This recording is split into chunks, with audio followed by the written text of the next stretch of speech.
Dans l'imaginaire collectif, certains hommes semblent avoir été créés pour devenir des légendes. Leur simple présence suffit à imposer le respect. Quand ils apparaissent à l'écran, les regards se tournent naturellement vers eux. Leur silhouette domine la scène. Leur voix résonne comme un avertissement. Leur regard semble capable de traverser n'importe quel obstacle.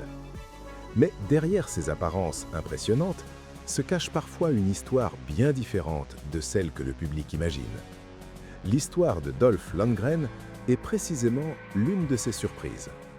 Car derrière ce colosse de près de 2 mètres, derrière cette montagne de muscles devenue célèbre dans les plus grands films d'action de la planète, se cache un homme brillant, diplômé en ingénierie chimique, passionné de science et pratiquant d'arts martiaux depuis son adolescence.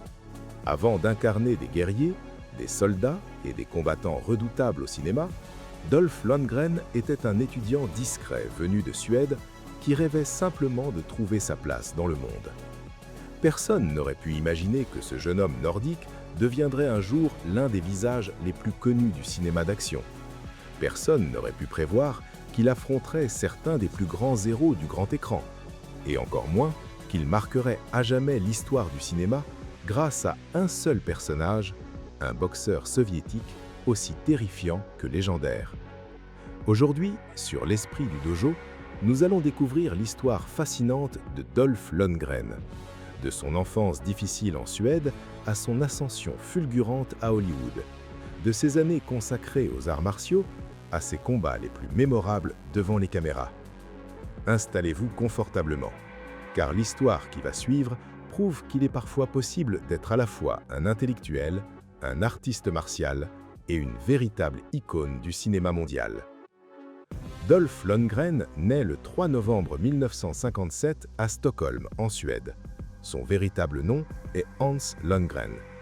Il grandit dans une famille où la discipline occupe une place importante.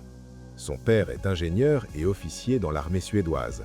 Well, where do I start? I mean, I was born in Sweden, and my dad was an engineer, and my older brother was an engineer, and my other brother was an engineer. So I decided to become a chemical engineer. L'éducation qu'il reçoit est stricte, très stricte même. Durant son enfance, Dolph est souvent décrit comme un garçon timide et réservé. Contrairement à ce que l'on pourrait imaginer, il n'est pas le garçon populaire qui domine naturellement les autres enfants. Au contraire, il manque parfois de confiance en lui. Les relations avec son père sont compliquées. Dans plusieurs interviews, Dolph expliquera plus tard qu'il cherchait constamment à obtenir l'approbation paternelle. Yeah, I picked last on the team and so forth. Between that and my dad beating me up, I had a lot of, insecurity and bullying from classmates. Bullying from classmates to some degree. My way to kind of feel special was that I was very good in school. So that's how I kind of got back at them by answering all the questions correctly. You mentioned your dad and Yeah. the abuse. You had a few other siblings, obviously. Why was it that he would only touch you and your mom? Yeah, it's a good question. I think I may have reminded him of himself. Maybe it was the fact that I was the first son, and maybe he got jealous of me because maybe my mom gave me more attention than he gave to him. I'm not sure. I mean, he had a lot of issues. Cette quête de reconnaissance marquera profondément son caractère. Très tôt, il comprend qu'il devra travailler plus dur que les autres pour atteindre ses objectifs. À l'adolescence, Dolph découvre le karaté. Cette rencontre va changer sa vie. L'entraînement lui apporte une discipline nouvelle, mais surtout, il lui permet de développer une confiance qu'il ne possédait pas auparavant. Il s'investit totalement dans la pratique, jour après jour, année après année. Les résultats arrivent rapidement. Son sérieux impressionne ses entraîneurs. Sa taille exceptionnelle devient un avantage considérable. Son travail acharné fait le reste. Dans les années 1970, il participe à de nombreuses compétitions. Il remporte plusieurs titres importants en Europe. En 1980 et 1981, il devient champion d'Europe de karaté Kyokushin. Cette discipline est réputée pour sa dureté. Les combats y sont particulièrement exigeants. Les pratiquants doivent faire preuve d'un mental exceptionnel. Dolph excelle dans cet environnement. Son physique puissant et sa détermination lui permettent de se distinguer. Pendant que d'autres sportifs consacrent toute leur énergie à leur discipline, Dolph poursuit également ses études. Et quelles études? Il obtient un diplôme en ingénierie chimique. Ses résultats sont excellents. Il reçoit même une bourse lui permettant de poursuivre sa formation. À cette époque, rien ne laisse présager une carrière dans le cinéma. Tout indique plutôt un avenir dans la recherche scientifique.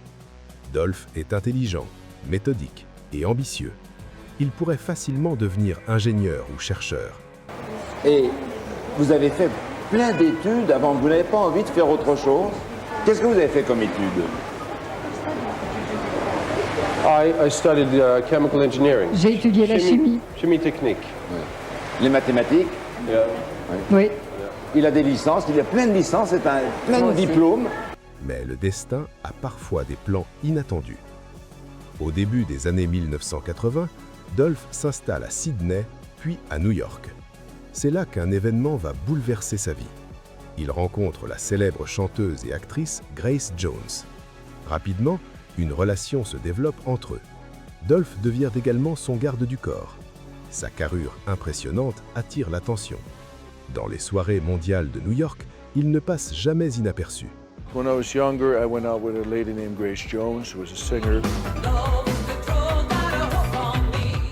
She was best friends with Andy Warhol, Keith Haring, David Bowie, Michael Jackson. I went to Studio 54 many times with Grace Jones, and it was a crazy place, 3,000 people partying their asses off. Anything was legal in those days, any drug, any type of sex, anywhere you wanted, more or less, except maybe not on the dance floor, but, you know, up around. For a Swedish kid, it was just like, holy shit, okay, it's not so bad here in New York. Peu à peu, le monde du spectacle commence à s'intéresser à lui. Une porte vient de s'ouvrir. En 1985, tout bascule. Une audition est organisée pour trouver l'adversaire principal du héros dans Rocky IV. Des milliers de candidats se présentent. Mais lorsqu'il entre dans la pièce, Dolph attire immédiatement l'attention. Sa taille, son regard, son physique, tout semble correspondre au personnage le rôle de Ivan Drago. Le reste appartient à l'histoire. Dans le film, Drago est présenté comme une machine de combat soviétique, froid, implacable, presque inhumain. La performance de Dolph marque les esprits. Des millions de spectateurs découvrent son visage. Une star est née. Les années suivantes voient s'enchaîner les productions. Il apparaît dans Masters of the Universe, puis dans Red Scorpion, ensuite dans The Punisher. Partout, son image de guerrier puissant séduit le public. Même lorsque les critiques sont parfois sévères, les spectateurs continuent de répondre présents. Son nom devient synonyme d'action. Contrairement à certains acteurs qui abandonnent leur pratique après avoir connu le succès, Dolph reste fidèle aux arts martiaux. Le karaté continue d'occuper une place importante dans sa vie. Cette authenticité contribue largement à sa crédibilité à l'écran. Les amateurs d'arts martiaux reconnaissent immédiatement qu'il regarde un véritable pratiquant. Ses mouvements sont précis, son attitude est naturelle. Rien ne semble artificiel. Au fil des décennies, Dolph Lundgren continue de tourner. Alors que beaucoup de stars d'action disparaissent progressivement des écrans, lui reste actif. Une nouvelle génération découvre son travail. Puis arrive la saga des Expendables. Aux côtés de nombreuses légendes du cinéma d'action, il retrouve une immense visibilité. Le public est heureux de revoir celui qui avait marqué les années 80. Son personnage démontre qu'il a toujours la même présence à l'écran. Ce qui rend Dolph Lundgren unique, c'est le contraste entre son apparence et sa personnalité.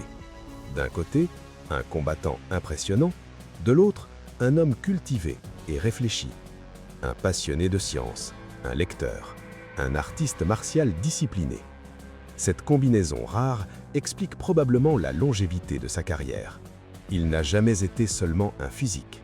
Il a toujours cherché à évoluer, à apprendre, à progresser.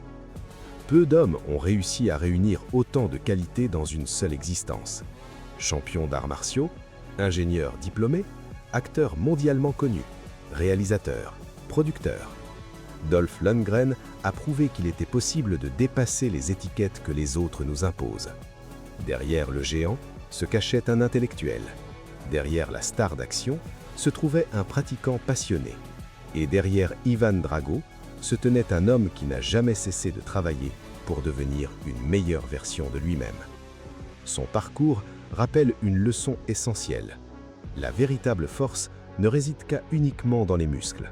Elle se trouve aussi dans la discipline, la persévérance et la capacité à continuer à avancer malgré les obstacles. Merci à vous les amis d'avoir suivi cette histoire jusqu'au bout. Si cette histoire vous a plu, n'hésitez pas à laisser un commentaire pour nous dire quel acteur et véritable pratiquant d'arts martiaux vous aimeriez voir dans une prochaine vidéo sur l'esprit du dojo. Prenez soin de vous, continuez à vous entraîner et à très bientôt pour une nouvelle plongée dans l'histoire des arts martiaux.